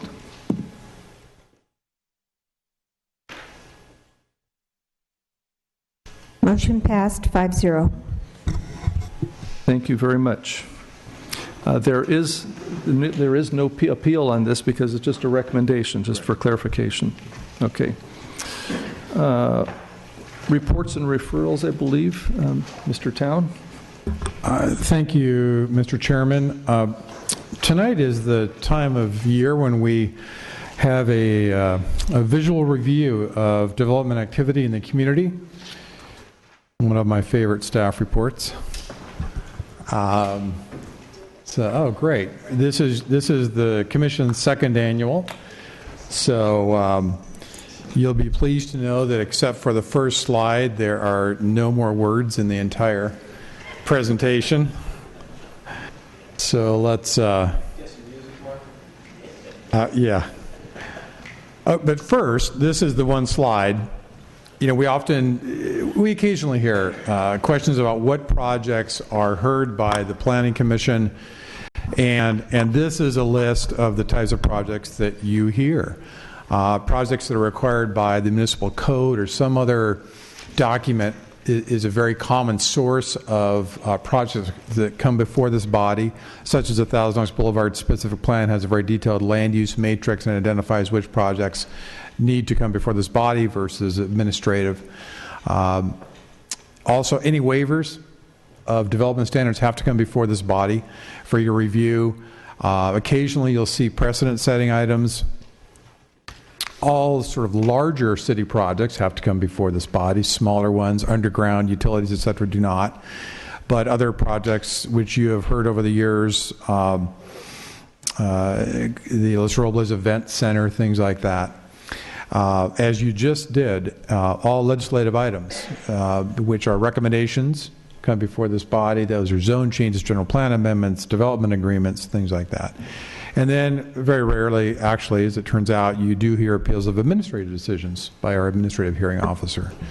So actually, I have a controller here, just so I may be able to control this. Let's see here. We're going to start off with residential. Oh, outstanding. what I want to do was just start with some projects, and these are just sort of the tip of the iceberg ones that you may have seen. And what I'm focusing on tonight are projects that were approved last calendar year, are under construction since approval by this body or council. And also just a little peek forward tonight in terms of projects that are coming down the pipeline for your review. This is a project on Avenue Los Arboles, just west of Mount Clef on the south side of Arboles, 10 homes, most of which were done when we did this last year, but they finished just the last couple since then. It really, I think, turned out to be a very attractive. This was, in fact, good point. This also was surplus school district property that the school district went through the surplus property procedure and ended up being developed for single-family homes. This is the project known as Conejo Crest. You're looking sort of southeast at the corner of Hillcrest and Conejo School Road, and here you have 8 homes, all of which are currently under construction. As you all recall, there were a few years where it didn't make much progress, but now with the economy picking up, it's moving forward. Another project which is also moving forward is known as the Hyden Project. This is on the north side of Hillcrest, just west of the Conejo Crest project. These are 7 homes that are also getting ready to be constructed. This was a site where an assisted living facility was proposed, and there was community concern, and the applicant opted to go back to the previously approved tract map, and that's what you're going to see developed. These are the artist renderings of the homes being developed right now by the new home company. This is at the corner of Mayflower and Warwick, where you considered an issue of cut being put on adjacent Park District property, and they just recently had the opening for their models, and they'll be developing these 20 homes in actually over a course of 4 phases, and probably be done within approximately the next year. This is an artist rendering of the condominiums on Newberry Road where the previous Conejo Mobile Home Park is. As you may have noticed driving by, last year it was just graded, and now you can see the infrastructure beginning to go in, the utilities and so forth. Next is the Justice Project, which you approved. This was for 45 apartments, and this property is currently for sale.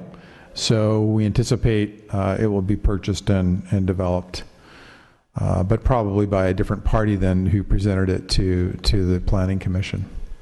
This is on Los Feliz Drive, just north of Thousand Oaks Boulevard, and just down the street to the west from us here at City Hall. These are the Oakview apartments, 10 apartments, which came before this body. This is on Oakview Drive, which is the street immediately west of 24 Hour Fitness that abuts the backside of this property. Those are completed now and fully occupied. The commission approved this in 2012. Another project which many of you attended the grand opening for last year is the Area Housing Authority's Garden View Terrace, also on Los Feliz Drive. Fully occupied. This provides 56 apartments for affordable housing purposes. Can I just say that? Yes. And I was really glad to see that the mobile home park, the residents from the mobile home park that we closed on Newberry Road, especially Mrs. May, she's a resident in this development. And so it was really nice to see that she was so worried here about being displaced, and now she's able to live in one of the beautiful mini mansions facilities, or the Area Housing Authority. So that that really made me feel good that day to see that happen. Yeah, these projects, as the commission knows, are very difficult to build. With the loss of RDA, redevelopment agency funds, will be very, very difficult in the future. They're not easy. They take a long time, but in the end, you have 56 apartments, which is greatly needed in the community for affordable housing purposes. No green roofs on that. All right, now we're shifting to commercial projects. Westlake Plaza, Phase 1. This is looking at one of the renovated areas. Galletos is on the right side, and Natural Cafe on the left. That first phase is now done, except a Wells Fargo bank is still under construction immediately to the sort of southwest of this. But obviously this is down at Agura and Westlake Boulevard. The second phase of this involves basically a renovation of the Gelson's Market, and this is the most recent elevation that we've been provided by Gelson's and the property owner. It's going to have really a nice, attractive facade to it. This is another project you've probably noticed under construction. This is the Sears, we call it reconfiguration because it's more than a renovation. Sears will still be there, as you can see from this elevation, but also DSW shoe store will be there. Nordstrom Rack is going in, as you can see. And then also Sports Authority will be in the area showing as retail commercial right now.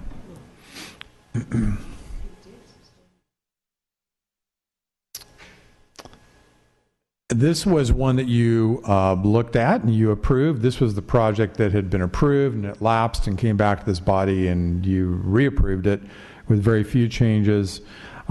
This will add a new 68 room wing, which is shown there on the right side of the image. A new 10,000 square foot ballroom and a new 3-level parking structure, as you can see in the upper left-hand portion of this image. And this is an artist's rendering of the new wing on your left. So now you're looking sort of southeast, and with the parking structure in the distance there to the right. This was a project that came before the commission. It was known as Astra Medical before, and now it's been completed and is known as Sarah Medical Offices, filling an important need for additional medical office in the community. Another project that is the next phase has been completed in the last year is the Walmart Neighborhood Market, which is part of the Ventura Park Shopping Center. Obviously, the Hampton Inn Suites went in first, as well as the Chase Bank and the Walgreens. So that was sort of phase 1. This is phase 2. And then when you're facing this grocery store and you look to the left, there's still a vacant field, and that will involve inline stores and one fast food outlet, and that's the last phase that will be developed.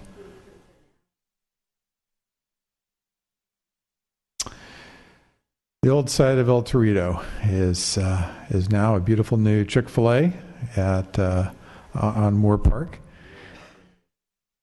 and another example, as was mentioned by Chair Nichols, is how we're now seeing so much of what we're seeing tonight and what we're seeing in the community is redevelopment, is change, and how we accommodate that and how it fits city standards. Wireless communications facilities, still a very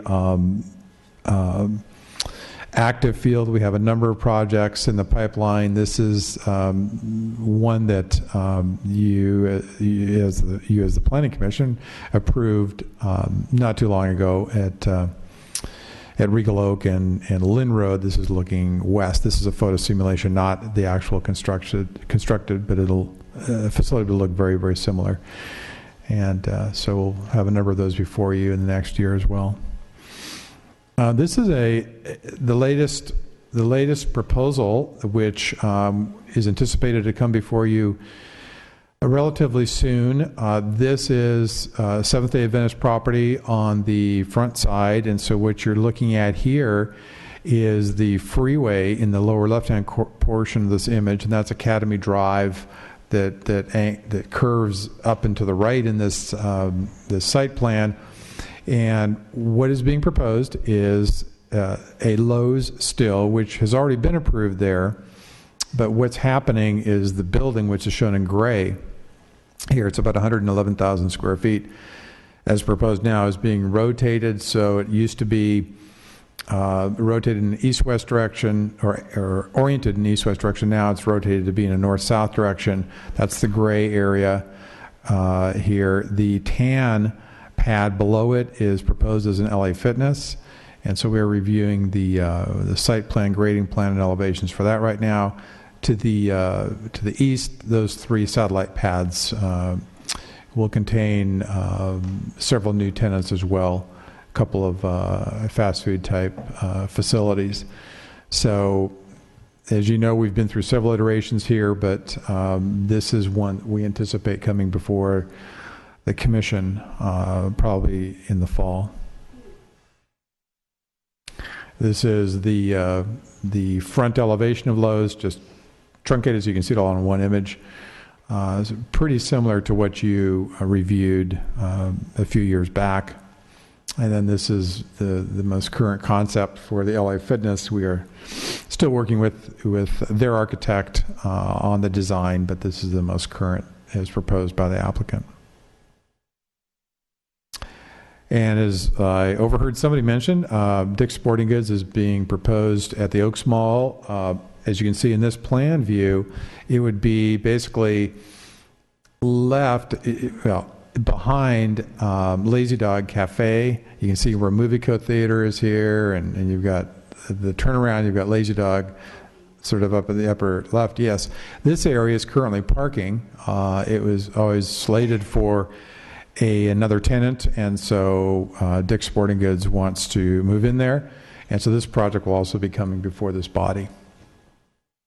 This is the current elevation. We're still working with the applicant on this, but we just wanted to show you a bit about the sort of the appearance of it.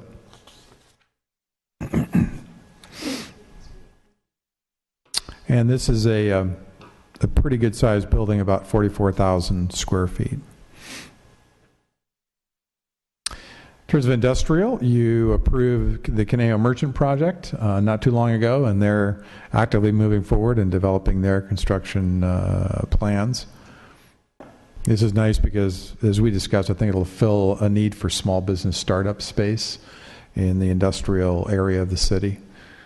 In terms of institutional, this project didn't come before this body because it's handled by the state, but this is the older wing of the Los Robles Hospital, and this has been recently seismically upgraded to meet current standards. It still is a patient wing.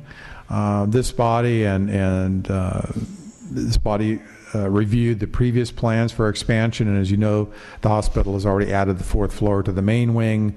There are still approvals in place for a new 3-story wing north of the current hospital and a new parking structure elsewhere on site, but in the interim, the hospital has opted to go ahead and renovate this older wing so that it meets current seismic standards and can continue to house patients.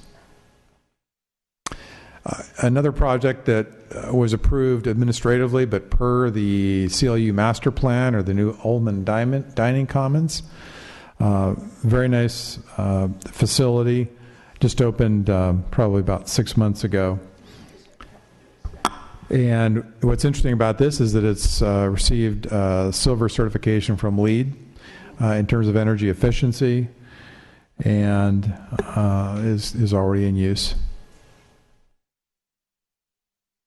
Well, as you recall quite well, I'm sure, the Sage Mountain Assisted Living at the terminus of Grande Vista Drive, recently approved by this body and moving forward.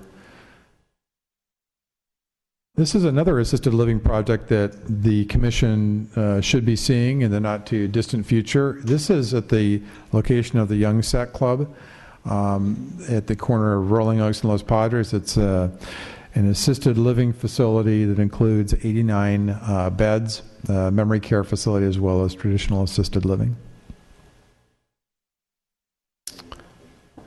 Another assisted living project, this one that includes or is proposed for 204 beds, This is on McLeod Drive, and this application has been received, and we are currently reviewing it in terms of our review as staff prior to bringing it to this body for recommendation, because this also involves a zone change. So this will be going on to the City Council ultimately. This is about 117,000 square foot facility. There's been some activity that you probably have noticed at the Oaks Mall. Kemp Ford did, I think, a very nice upgrade to its exterior, and some of the signage on site, including the monument sign at the corner, that very large monument sign, which we all knew is no longer there, and that was replaced with this oval sign at the corner. This is the Lexus that is currently under construction, although right now it's really just site preparation, but we do anticipate that this will be fully under construction later this year. This replaced the Nissan and Buick dealers, and this is on Auto Mall facing the freeway. You can see it fenced off in terms of construction fencing today. Another project that will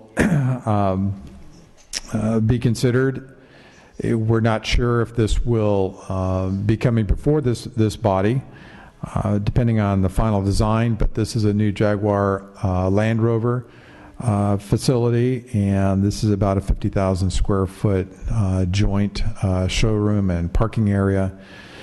And Jaguar now will have its own separate dealership, and this is also facing the freeway. Auto Mall on the left side, Ventura Freeway just beyond that, then that's Duesenberg on the north side of this slide. Correct. Correct. What you're basically looking at will be a complete tear down and rebuild. And that's really the main part of it is the orange building on the north side. So that's something to look forward to. As you know, in the Thousand Oaks Boulevard specific plan, we've seen a lot of renovations and upgrades to existing buildings. This is a Heritage Plaza looking at the west side of it. If you're familiar with it, the east side is fully under construction right now, and we anticipate that'll be done in the next few months. Another example of a renovation is the Big Oaks Plaza, almost across the street from us here, just a little bit down to the west on the north side of Thousand Oaks Boulevard. A nice renovation. The extra space storage has been completed, and as you recall, because this came before you as well, that it includes a new Mini Mansions office on the left side. So extra space storage retail office is on the right of this image, and the Mini Mansions new offices are on the left, which you may have read about recently in the newspaper. And this is on the north side of Thousand Oaks Boulevard, immediately east of Rancho. City Ventures, the Clay Court project, which you considered, is moving forward. At this time, that was the site plan, one of the elevations. This was for 26 townhomes, and the applicants have already submitted their construction documents for plan checks. Those are already in the review process from Building and Safety. This is the apartment project behind Instrumental Music, right off of Megan Place, that was approved. We haven't seen any plans yet in terms of construction, but hopefully that will come forward soon. We have two mixed-use projects that are being proposed on the boulevard. One is at the former Conejo Valley Veterinary Clinic site, just down the street, immediately west of City Hall on the south side. And this project would include 53 apartments and in a mixed-use configuration with commercial on the first floor facing Thousand Oaks Boulevard. And so this will be coming before you, and this is just one image of many that will ultimately depict it for your review. The other mixed-use project that we completed a pre-application hearing on, and anticipate a design coming forward that's probably somewhat similar to this initial concept. This is on Thousands Boulevard at Hodenkamp, where you have a large vacant lot today, where many people are familiar with pumpkin sales and Christmas tree sales. Well, what's being proposed, what was proposed in the original concept was a mixed use that included apartments over commercial on the first floor of Thousands Boulevard, and then behind on the right-hand side is a medical office with parking structure behind it, and apartments to the back, sort of back, as you're facing it back left of this image. The Ventura Freeway is behind us, so you're looking sort of south. And this is, again, sort of representative of the interest now that we're getting mixed use, which was one of the fundamental concepts contained in the Thousands Boulevard specific plan. The ultimate design that comes before you will probably be different, but I just wanted to give you some indication that these are coming down the road for your review. I always want to include a few park and open space projects. This is the Conejo Canyons trailhead, which now you're looking south. This is on Conejo Center, right next to the new hazardous waste facility, recycling facility on Conejo Center, which is right next to the Municipal Service Center. And so this is a new trailhead that provides better public access to all of our open space, sort of to the west toward the Western Plateau and Hill Canyon. Another trailhead that has recently been completed in terms of construction, and we anticipate it opening soon, is the Rancho Potrero trailhead. Now here you're looking east, and so this is immediately west of the Circle K Equestrian Center, previously known for, I'm sure many of you remember, as Two Winds.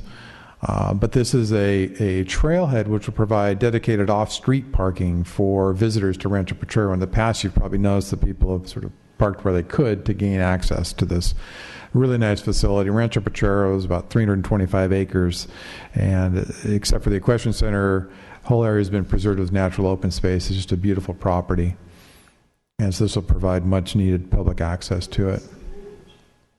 And you're looking to sort of to the southeast toward National Park Service property and Boney Mountain, to which it connects.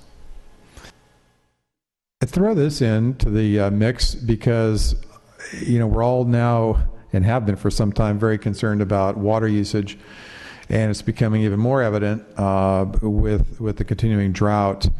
The Conejo Recreational Park District is replacing turf in non-play areas that totals over 100 acres, about 110 acres, that they are taking out and putting in basically this type of a landscape. It's wood chips with, in this case, native sycamores and coast live oaks to try to reduce water usage so they can focus on the play areas where it's really needed.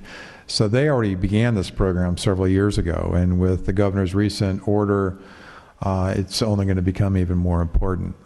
Just by the way, at tomorrow night's City Council meeting, the Public Works Director, Jay Spurgeon, will be providing an update on water conservation in the city and what the city has already done to date and what we're going to likely be doing in the future. So I'll keep this body informed as that proceeds, because much of what you do has a relationship to water use. We're always in the process of trying to protect natural land at the same time as we manage growth and redevelopment in the community. And this is just an example of several parcels that we've been involved in acquiring in the Skyline area. So this is sort of down behind PTS in that area off of Skyline Drive, and Willow, you can see in the upper right, Willow Lane, to which Skyline tees into. So the Ventura Freeway is to the upper right-hand portion of this image, and all of the green here is natural open space, permanently protected. And you can see how we slowly, over the years, just try to pick up individual parcels where we can, always from willing sellers, to add to our open space. We're also working on a potential acquisition of open space in the Rasnow area. This, as you can see in the image, you have two open space areas now. The green on the left side, which is the Ventura Park open space, that goes up to Regal Oak, which we looked at earlier. And then on the east side is the Hope Nature Preserve. You can just see a strip of green there in this image. Well, the intervening land is all owned by almost all owned by the Rasnow family, and they very generously offered to donate parts of this property. And so we're working with them very carefully to evaluate this, and hopefully we can add it to the city's open space inventory and help to protect this scenic area and also this area for wildlife corridor purposes. And just by the way, you're looking north here, so this is the Upper Ventura Park area, and you're looking north, and the yellow in this image is the Los Robles Trail that crosses. So you're looking to the north, and Lynn Road would sort of be generally parallel to this.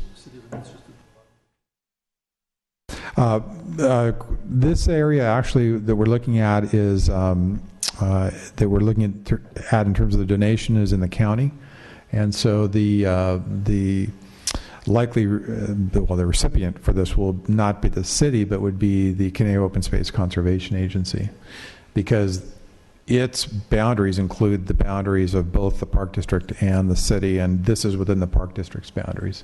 So this hopefully will add about 60 acres of natural open space. Onto renewable energy. This is a new category, but some interesting developments here, some of which you're aware of. One is that I'm sure anecdotally you've seen a lot of residential solar projects in the community, both roof-mounted and ground-mounted like this. This is in North Ranch on the north side of Canaan Road. We've seen real increase in residential. These are solar permits, and this is up through last year, so you can look back 10 years. And whereas in 2012, you can see we had 230 applications, permits actually approved. Now we're up to over 700, so it's really taking off. And these are projects that just require building permits. So it's very, very sort of straightforward, no entitlement per se. You're seeing a lot of activity in that area. And you approved the Oaks Mall solar carports on the top of the structure, as you can see in sort of the mid-ground of this image, looking sort of the southwest. This is from actually up at 401, 403 Hillcrest. You can see them on the top of the parking structure. You can also, if you look carefully on the left side of the image, on the roof, you can see the pre-existing roof-mounted solar that the Oaks Mall put in on their own. And so that's really a nice project. These solar carports encompass about 1.4 acres of area, and now we're providing roughly 16%, the roof and the solar carports, of all the energy used in the Oaks Mall. So it's sort of inching towards 20%, which I think is really admirable. And you also recently approved the Westlake Park Place and solar carports, which is under construction.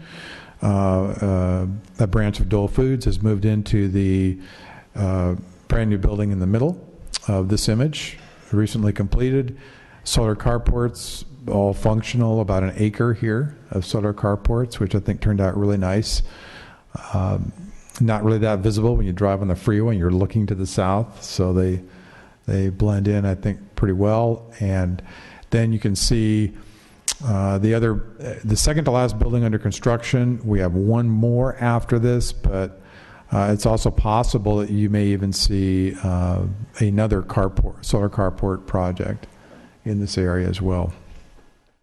I mean, on this property as well. You may have read in the paper, Hill Canyon has reached 100% renewable energy through solar and methane gas reuse, and so that's a great project. There was a celebration of that a few months ago. And then policy updates. The main one I wanted to mention is that we anticipate bringing the recreation element to this body for review and recommendation, as well as an ordinance, Quimby ordinance update as well. So that should be coming to you this calendar year. And that is the end of my presentation. So I'd be happy to answer any questions at this time. Thanks for your attention. Gosh, by looking at all those projects, it seems like there's not much left for us to do here. It's just, it almost seems like it's all been done. Mark, you mean when I put those solar panels in, I was supposed to get a permit? I'm sorry, Pat. Is the city involved at all in the, oh wow, they're having a prom to generate funds for the park, Old Meadows Park, for the dream catchers? What is Pete? You know, Rotary's involved in that, in the proms this weekend. But the park district is refurbishing that park to make it more friendly for children with disability. And I just wonder if the city was involved at all in any of that. Dreamcatcher Park is Dreamcatcher, yes.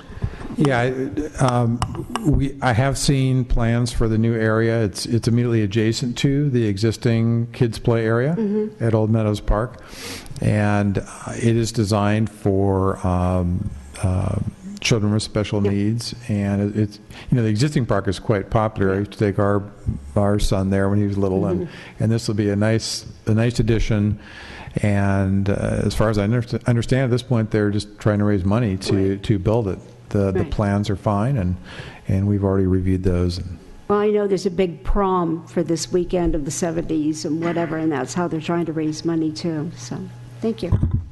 Thank you, Mr. Town. That was really nice. I went to the goal setting, and Mr. Nichols was there too, and I think Mr. Roundtree was there.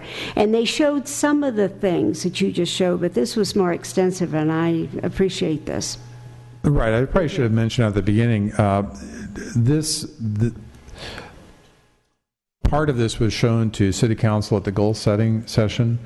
What you just saw tonight included that, but then many of the other sort of medium and smaller projects that I wanted to include because they specifically came before this body. We didn't have time to cover all this material at the goal setting session, but again, I thought you'd appreciate seeing some of these that you approved. Thank you, Mr. Town. I know we have a couple more things if you have them. Tentative hearing agenda, City Council items as well.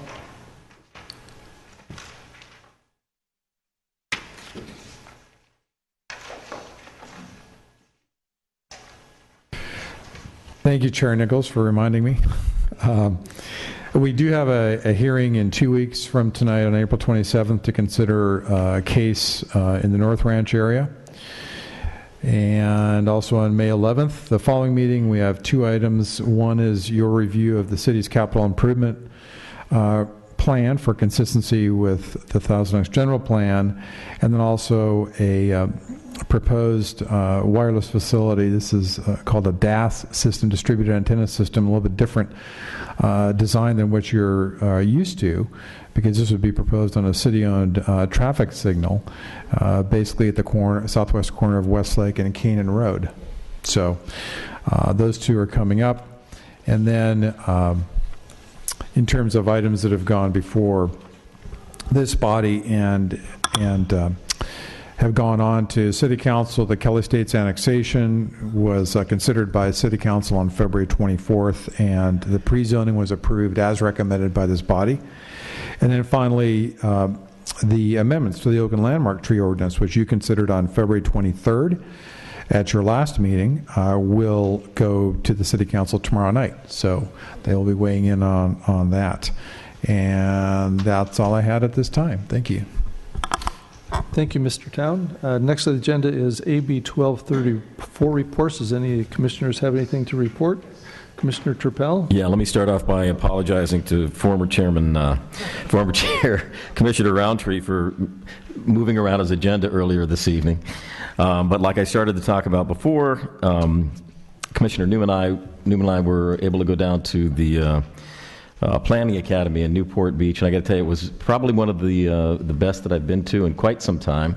And one of the things that hit me strongest, or most memorable was the presentation they gave on basically massage parlors and how that has affected the state and why it happened. And there was a Senate Bill 731 that kind of created the problem. There was another bill that passed, I think, when we were down there, David, Assembly Bill 1147, that is shooting to mitigate that.